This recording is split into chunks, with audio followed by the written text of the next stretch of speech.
All right, getting into some of the maintenance while we're waiting for shims to arrive.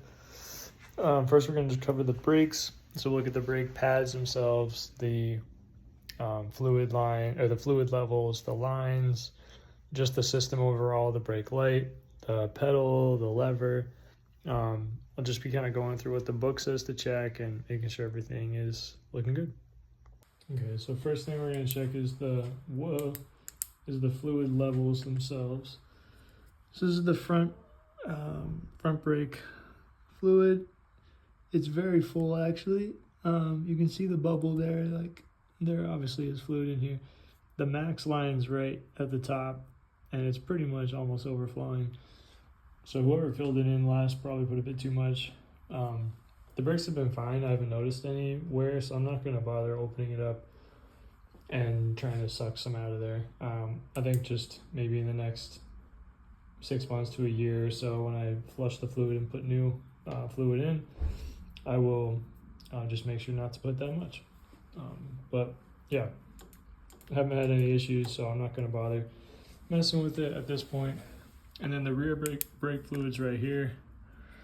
You can see this one's much more like centralized between the minimum and maximum line. Again, no problems there. That's fine for now. Although once it gets a little closer, we'll want to top it up and make sure that it's probably about like 3/4 to all the way full. So that's good for now. All right, checking the front brake pads first. If you look at it from behind, you can see that there's actually these little wear indicators, those two thin notches right there and there to the left and right, surrounding the rotor. Those notches are the wear indicators that when you can't see them anymore, then the pads are too thin and they need to be changed. So we can still see them. There's still like a couple centimeters left on them, so they should be good for the time being, and then we'll just keep an eye once they get lower to replace them. All right, to check the rear pads, it's kind of a similar process, although a little different. If you're looking at it from obviously the back side, there's a little angle there on the pad at this bottom end. That angle is to indicate where it gets to the point, where you should change them. So if you can't see that angle anymore, then that's a good sign to switch them out.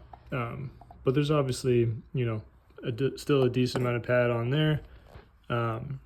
It's hard to see, but same on the other side as well. So we should be good for now. I think Ducati says a minimum of about 1 millimeter thickness at the very least. So we should have like 2 to 3 on there, I think. So no need to switch them out for now, but if need be, we got all that information here to show us how to do it. Okay, the next step, just in checking the brake system overall, says to just check the lever and the pedal pivots for sloppy or rough action, excessive play, bends, damage, replace any parts that need to be replaced with new ones, and then to clean and lubricate the lever and pedal pivots if the action is stiff or rough, or if it's spongy, and that may be a sign that you want to bleed the brakes. And the Desmo Times booklet also says that it could be a bad master cylinder if it's really spongy. But yeah, like I said before, I don't have any issues with them that I've noticed. It's pretty consistent and not very spongy, just in terms of the front brake. Same with the rear. I think I do wish it caught a little early, but that could have something to do with the fluid not being fully topped off. But once you're on it at this point, it grips real good. And it's not spongy at all. Feels like it should. So yeah, I think we're good there for the time being, but always want to check. Next, it recommends just to check all the lines. So what I'll be doing is kind of eyeballing the brake lines as they kind of just move down and through the tank and then all the way around to the housing here on the other side. Checking for any leaks and making sure that all of just the bolts or fasteners are tight, nothing's finger loose or obviously coming undone. or any cracks in the hoses as you kind of just like scan through them. And same thing from the back up, you know, here, checking these lines and ensuring everything just looks as it should. Next thing we're going to look at is the discs, so the rotors themselves. Just checking for any scratches or just heavy scores, deep grooves, as it says.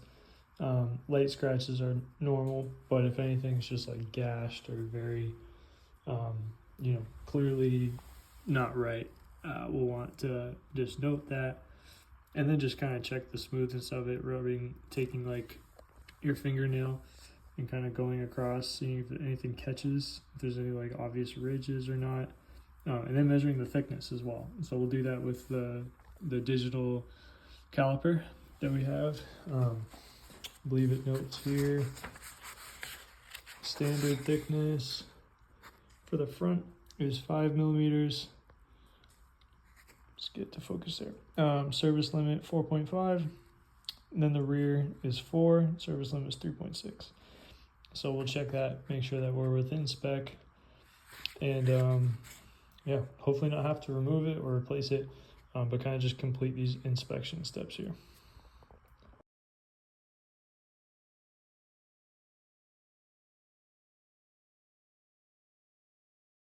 Okay, so both the front and back measured right about exactly what was for standard. So the front was 5 millimeters and the back was 4.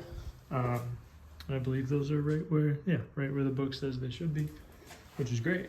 I just wanted to make sure though, because it did say in the book to measure in the middle, and the way my calipers work, you know, they're a flat piece, so you can't like measure from the middle, you're measuring from the biggest point.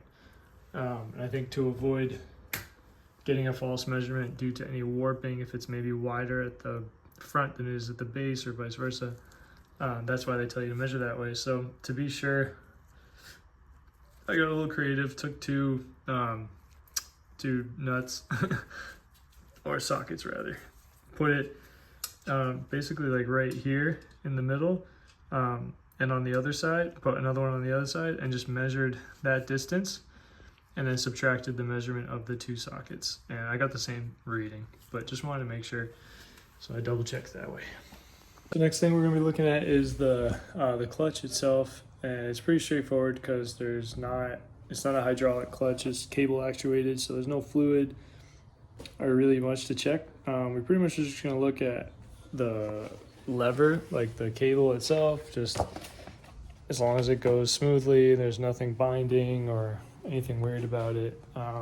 And mine, as always, works pretty well. It's a little squeaky, but aside from that, you know, it doesn't have any play in it. That's one thing you want to look at, is just if there's any play right here, like the gap between the end of the lever and the housing here. If there's a big gap here before it engages, then you can adjust this nut here to kind of pull the cable back a little bit. But mine's fine, so really nothing to do there. It's quick and easy.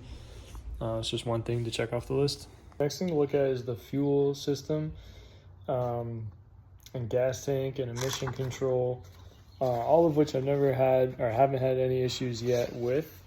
So the only thing I'm going to look at is just all the hoses and cables that run to and from the tank, and most of them are exposed now that I have the tank up anyway, and I haven't seen any leaks or anything noticeably bad about them, so I'm just going to give them one over again.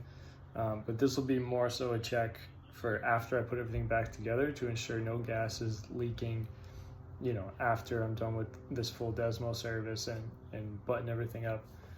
So it'll be something I'll pay more attention to after than right now, since I kind of just have everything apart anyway. But that is a step in the service, just to make note of all those hoses that are either delivering air or gas, or running to the ECU or whatever it is.